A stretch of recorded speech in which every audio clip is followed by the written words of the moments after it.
नमस्कार, आप देख रहे हैं जनता जागरण और मैं हूं आपके साथ प्रिंस कुमार।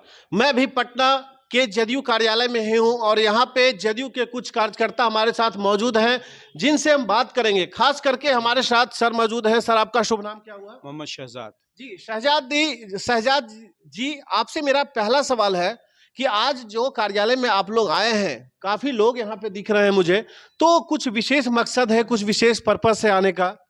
जी हाँ, देखिए है कि आज एक मीटिंग रखा गया है कार्यालय के अंदर जी। और ये कर्पूरी ठाकुर से रिलेटेड मीटिंग रखा गया है। ये स्वामी जयंती मनाई जा रही है और जिसको कामयाब करने के लिए जितने भी प्रखंड लेवल से और अध्यक्ष और सारे प्रकोष्ठ के लीडर लोग आज मौजूद थे और उसमें कैसे इस प्रोग्राम को कामयाब किया जाए उसके लिए बहुत सारी बातें की गई और उसमें कहा गया, उसमें बताया गया कि आप माननीय नीतीश कुमार जी के कामों को आप डोर टू डोर ले जाइए और ले जाकर के उनको बताइए कि वो कर्पूरी ठाकुर के किस राह पे वो चल रहे हैं। सबसे पहले शराबबंदी जो हमारे कर्पूरी ठाकुर जी ने ही कराया था बिहार में। और हम आपको यहाँ पे रोकना चाहेंगे। शराबबंदी की बात की आप, कल से पहले सड़क हड़ताल चल रही थी, ड्राइवरों की हड़ताल चल रही थी पूरे हिंदुस्तान में।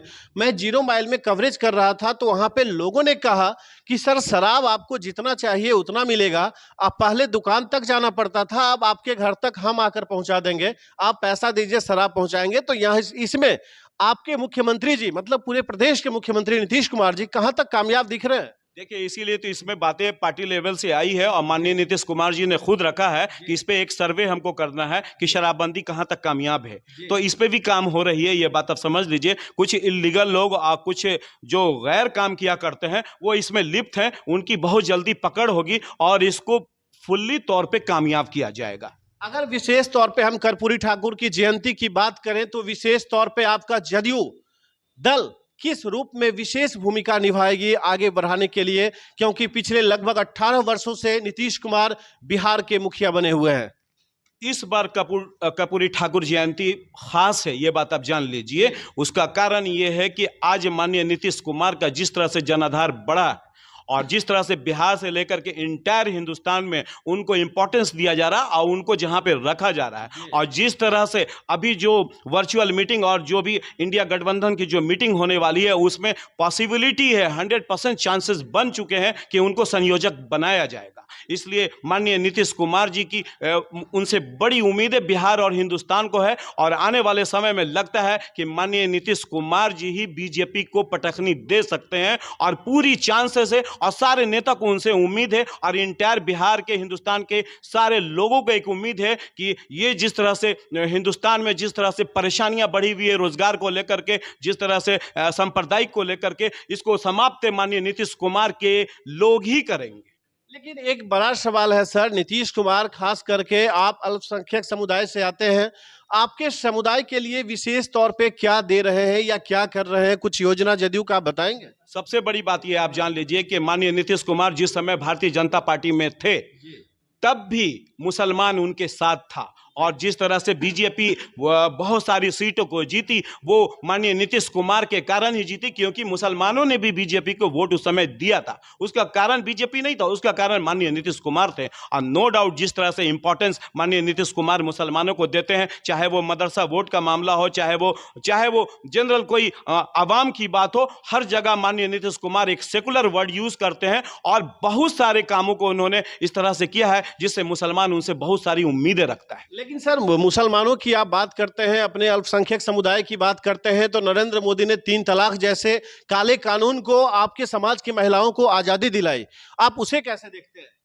सबसे बड़ी बात है कि उनको शरीयत में इंटरफेयर नहीं करना चाहिए। माननीय मोदी जी को ये शरीयत में जो इंटरफेयर करते हैं ये गलत करते हैं। आप पूजा कैसे करेंगे, मैं कैसे कहूंगा कि आप पूजा कैसे करें? उनका अधिकार है पूजा का, इसलिए उनको शरीयत में इन्वॉल्व नहीं होना चाहिए था। हाँ, जहां पे क्राइम हो रहा है, जहां पे औरतों के साथ नाजायज हो रहा है, उसको माननीय मोदी जी को देखना चाहिए था, उसके लिए कानून बनाना चाहिए था, नहीं कि शरीयत को उलट देना चाहिए था।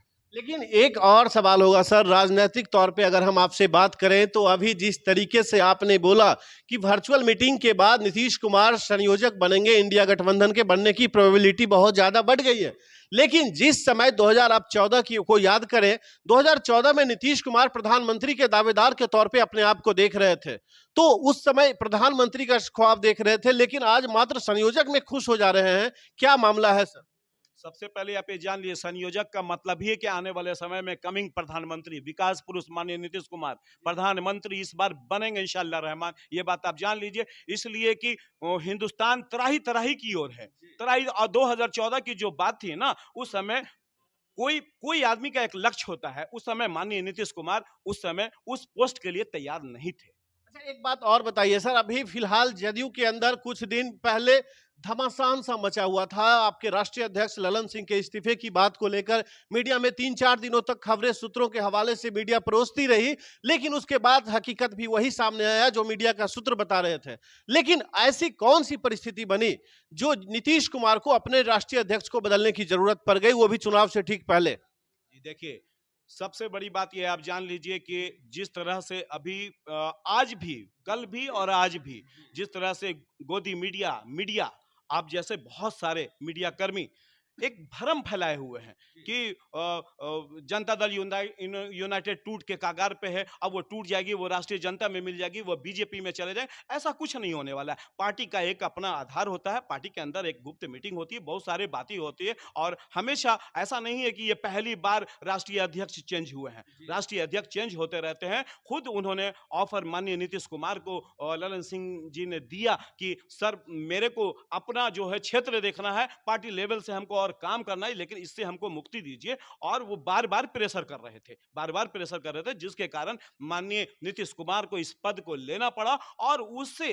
पार्टी में और मजबूती आएगी। कुछ बातें जिस तरह से निगेटिव लोग ले जा रहे थे माननीय नीतीश कुमार जी के लिए कि वो थोड़ा सा डिस्टर्ब है या किसी भी तरह का मैटर उठ रहा है, उसको उन्होंने मजबूती से इस पद को थाम करके लोगों को जवाब दिया है। लेकिन एक बात और बताइए सर, फिलहाल कल के प्रेस कॉन्फ्रेंस में आरजेडी के राष्ट्रीय अध्यक्ष मनोज झा ने कहा कि 22 जनवरी जिस दिन राम मंदिर का ओपनिंग होने वाला है, शुभारंभ होने वाला है, श्री राम विराजमान होंगे वहां अयोध्या में, उस दिन से पहले बीजेपी केंद्र सरकार देश की तमाम एजेंसियों के माध्यम से विपक्षी पार्टियों के नेताओं पर कुछ बड़ा कम करने वाले हैं। क्या कहेंगे इस पे आप? देखिए, लगातार तो विपक्ष के ऊपर बीजेपी प्रहार कर रही है। इंटायर हिंदुस्तान के हर प्रदेश में ये बात आप जान लीजिए, सारे लोग उनसे त्रस्त हैं, चाहे वो दिल्ली के चीफ मिनिस्टर हो या बिहार के चीफ मिनिस्टर। माननीय नीतीश कुमार को भी वो लपेटने की कोशिश करते हैं, लेकिन इस बंदा के ऊपर एक दाग नहीं है, इस दाग नहीं है, इसलिए ये कुछ नहीं कर पाते हैं। और लगातार ये कभी सीबीआई से, कभी ईडी से, जिस तरह से सारे प्रतिनिधि और सारे नेता को ये परेशान करने में लगे हुए हैं, ये चाहते ही नहीं है कि कोई भी पार्टी खड़ी हो सके। लेकिन इस बार तय है कि जनता इनको सबक सिखाएगी और जनता इनको अपने पद से गिराएगी। तो 2024 में आप कहां तक खड़े हो रहे हैं सर? अगर इंडिया गठबंधन की बात करें, बिहार में 40 में कितने सीट पे जदयू लड़ रही है चुनाव? ऑब्वियसली जदयू 17-18 सीट पे इस बार चुनाव लड़ेगी, और जो हमारी गठबंधन की टीम है 35 से 37 सीट जीतेगी, ये बात तय आप जान लीजिए। इस बार तो बीजेपी का बिहार से तो कंप्लीट सफाया हो जाएगा। चलिए, तो अंततः एक सवाल और आपसे मैं लूंगा सर, आप अंततः मुझे इतना बता दीजिए कि अगर आप 30 से 35 सीट जीतने के दावे कर रहे हैं, तो आपके प्रधानमंत्री के चेहरे कौन हो सकते हैं इंडिया गठबंधन के? आप क्या देखते हैं इसे? देखिए, संयोजक क्यों बनाया जा रहा है ये बात आप समझ लीजिए। माननीय नीतीश कुमार को जिस तरह से इंटायर गठबंधन में, इंटायर बड़े बड़े राहुल गांधी से लेकर के और जितने भी बड़े नेता हैं, आज नीतीश कुमार की डिमांड कर रहे हैं। क्यों कर रहे हैं? ये पता है लोगों को कि आने वाले समय में बीजेपी को कोई मात दे सकता है। अगर प्रधानमंत्री के कुर्सी से माननीय मोदी को कोई उतार सकता है, तो माननीय नीतीश कुमार का चेहरा ही उतार सकता है। लेकिन सर, आज के पहले जो भी इंडिया गठबंधन की बैठक हुई है, चाहे पटना से शुभारंभ होकर दिल्ली तक अभी तक बैठकें चली है अलग अलग जगह पे, लेकिन एक बार भी आपके सहयोजक जो आपके साथ अभी बिहार सरकार में लालू प्रसाद यादव हैं, वो कभी खुलकर समर्थन नहीं किए हैं नीतीश कुमार का। आप क्या कहेंगे संयोजक को लेकर? नहीं, कल भी उनका स्टेटमेंट इंटरव्यू आप लालू यादव जी का स्टेटमेंट देखिए, और उनके बेटा का भी इंटरव्यू आप देखिए। उन्होंने कहा है कि संयोजक के उनसे बेहतर कोई कैंडिडेट है ही नहीं है। अच्छा, कल बोले हैं? तो देखिए, कहीं ना कहीं ये सारी बातें हैं। आपने सुना किस तरीके से इन्होंने अपने जदयू से लेकर के इंडिया गठबंधन की तमाम सारी बातों को आप लोगों के बीच रखा।